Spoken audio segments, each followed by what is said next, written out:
read this quote for me, please? Eric, please read it out loud and clear. I was a girl in a land where rifles are fired in celebration of a son, while daughters are hidden away behind the curtain. Their role in life simply to prepare food and give birth to children. Their role to simply prepare food and give birth to children. For the ladies in the room, can you please raise your hand if that's your goal? Oh. Is your goal to prepare food? Just it.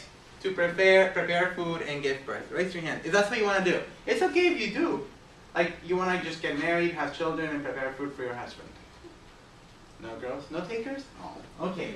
Now, I want to know how does this quote say about women in the Middle East? And how does it make you feel? I'm more interested in that part. Because it's a very powerful quote from the Malala book, which you'll be reading for Fridays in the first 2 chapters, that says and speaks a lot about women's experience in the Middle East, which will be our focus in class today. So now, I see a lot of sticky notes with a lot of stuff written on it, but I'm going to take volunteers and see if we can share what you think and what made you feel about this quote. I want to see different hands than usual too, okay? You know who you are. If you're a quiet person, I need you to be participating. Monette, let's start with you. Do you want me to answer both questions? Sure. Go ahead. The first question I put that they don't have, like in the Middle East, they don't have so many uses for them. Like, they just use them for home stuff, like where they belong, where they say they belong. And the way it makes me feel, it just makes me feel like I don't like it. Like, I'm happy that there are people that stand up for women's rights because it's not fair. Like, we should all be treated equal just as men because we're no different. It makes you like angry yeah. The fact that like women are viewed as the same thing prepared for and give birth to children. Catalina, how does it make you feel? It makes me feel disappointed that some humans think that women are basically worthless because they only use them for to give birth and to prepare food for the husband. I mean, that's just that's not right. Yeah. And it makes me feel just disappointed. Makes you feel disappointed as well. Okay, somebody else. Anna, you had your hand up earlier. Do I answer both? Whichever you want. Okay, well, I wrote that the quote says that it's shameful to be a woman in those countries, and it makes me feel disappointed too, because we live in such a modern world that's like going forward, and you still have people believing that men are worth more than women.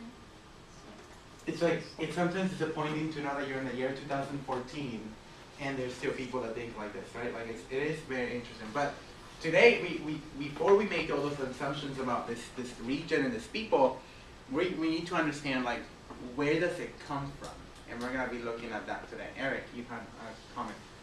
You're gonna be our first boy voice for today.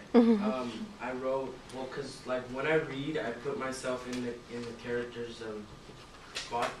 Oh, okay. So you were thinking like Malala? Yeah. So, and what I wrote was like, it's like girls who are born in the Middle East are like a burden on their family because, they have to adapt from, like in the prologue it said 1 to 12 you're free, and then 13 on you're like hidden behind a curtain. That's what his dad said in the TED Talk. In the TED Talk, right? Yes, that's good. And I'm gonna ask you a couple questions. I want to take another boy voice. Albert.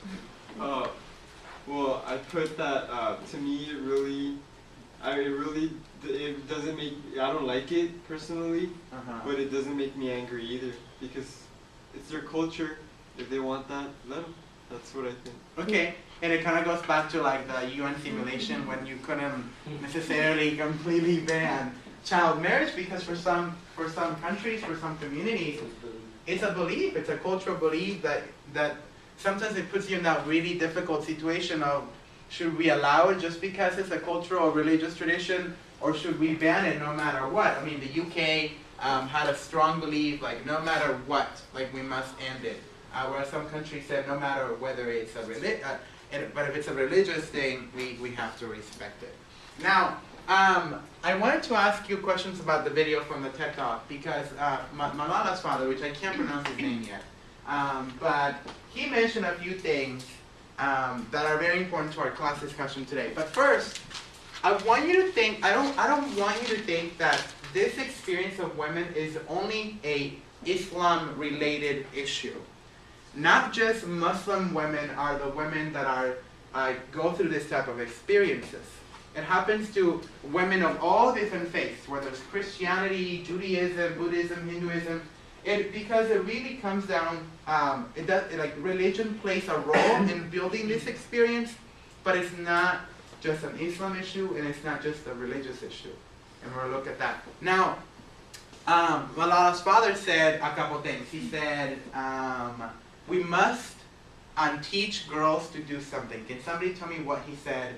We must unteach something to girls. Yes, Isabella. To obey. To obey. You must unteach them to be obedient. Why do you think he said that? Like, why should we unteach them to be obedient? Brian? So they don't stay at houses and prepare food and just have children. So they don't simply just stay home, prepare food, and give children, right? That is very true. And I thought very interesting because in a lot of religions, women are taught to be obedient to the head of the household, to the leaders of where they live.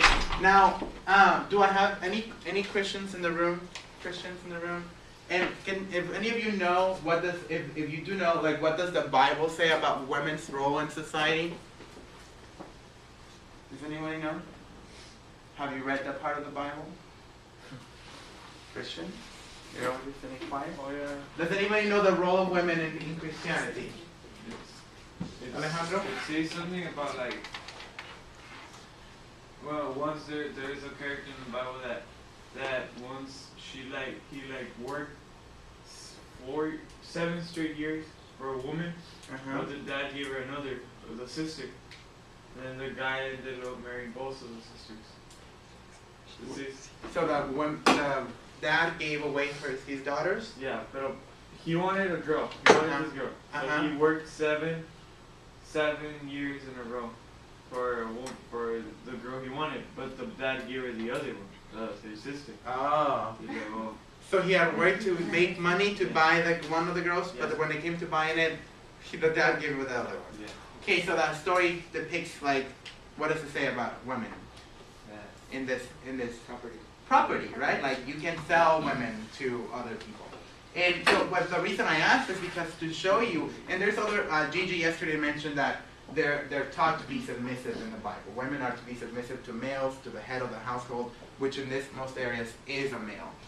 So it's not just an Islam issue. Now, Malala's father also mentioned that he said, about the mothers. When they have the first daughter, they feel ashamed. Ashamed. Yeah. they feel shame. When they have their second daughter, they feel they feel sad and they feel burdened. And when they have the third child, they feel guilty. They feel guilty, like they committed a crime. Why? Does the mom hate her daughter that much? No. Why is she saying that? Can somebody explain to me why does the mom? Someone you, Patrick. She says it because she feels sorry for the child, because Why? she's gonna have to go through all that. She's gonna be sold. She's gonna be raped and stuff like that. Yeah, she knows, that's a mother, as an older grown woman, she knows the experience. Yeah, that's the future for their daughters to suffer in the future, and they just don't want that for them. That's why they feel the way they do. Right. Yeah. Okay, and then the other one was, which I really like how he ended his video. He said, "Don't ask me what I did for Malala, but ask me what I didn't do to Malala." Don't scream it out if you know. What did he say he didn't do to Malala? He said one particular thing that I liked. I was like, he just ends the conversation pretty well. Isabella, what did he say? He said that he didn't clip her wings. He didn't clip her wings. What does that mean? Eric? He tried to give her as much freedom as possible without her she still put her life at risk, but without really, putting her life at risk. Fernando? She let her go, speak up for her beliefs and rights, and let her do what she was wanting. Yeah, that's definitely true. And Manette? He wasn't most of what other fathers would have done. Not let their daughters do what they want, because he knew that what she wanted was right.